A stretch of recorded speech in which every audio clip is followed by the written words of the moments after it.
அம்மா இங்க எல்லாருக்கும் தீபாவளிக்கு புது புடவை எடுத்து கொடுப்பாங்க.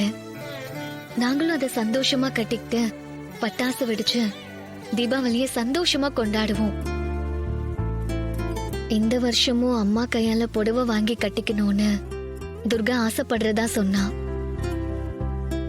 ஆனா சுச்சுவேஷன் சரியில்லாம இருக்கு. அதான் யோசிச்சுட்டு இருக்கேன். சரி கொடு, நான் பேசுறேன். ராஜா பேசுறாரு, ஒரு நிமிஷம். ஹலோ துர்கா, எப்படி இருக்க? நல்லா இருக்க மாமா. ரேவதி புடவை விஷயத்த சொன்னா. ஆமா மாமா, எப்பவும் போல இந்த வருஷ தீபாவளிக்கும் அம்மா கையால புடவை வாங்கி கட்டிக்கணும்னு ஆசைப்படுறேன்.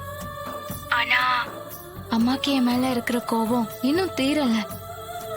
அதனாலதான் இதெல்லாம் நடக்குமா நடக்காதான்னு தெரியல.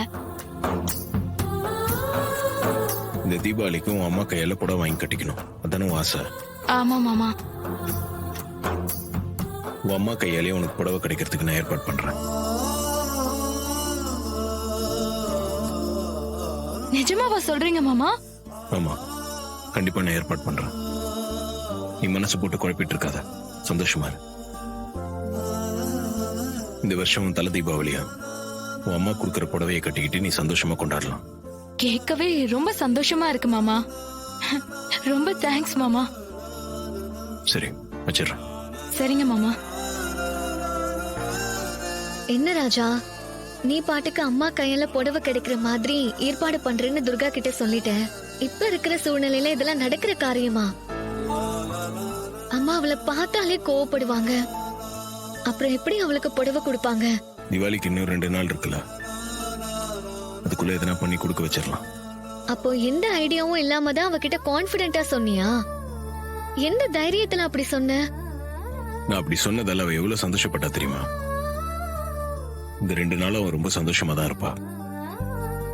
அதுக்குள்ள எதனா பிளான் பண்ணி அத்தை கையால அவளுக்கு புடவை கிடைக்கிற மாதிரி பண்ணிடலாம். யார் மனசும் கஷ்டப்படாம சந்தோஷமா இருக்கணும்னு நினைக்கிறேன். ஆனா ஏன் மனசு மட்டும் கஷ்டப்படுத்திட்டே இருக்கியே, இது நியாயமா? உன் மனசை நான் என்ன கஷ்டப்படுத்தினேன்? ஏ, உனக்கு எதுவும் ஞாபகம் இல்லையா? நீ எதை பத்தி கேக்குறேன்னு எனக்கு புரியல. ஹாஸ்பிட்டல்ல குழந்தைய பெத்துக்கிறத பத்தி சொன்னனே, அது ஞாபகம் இல்லையா? வீணா எதையாவது கற்பனை பண்ணிட்டு இருக்காங்க.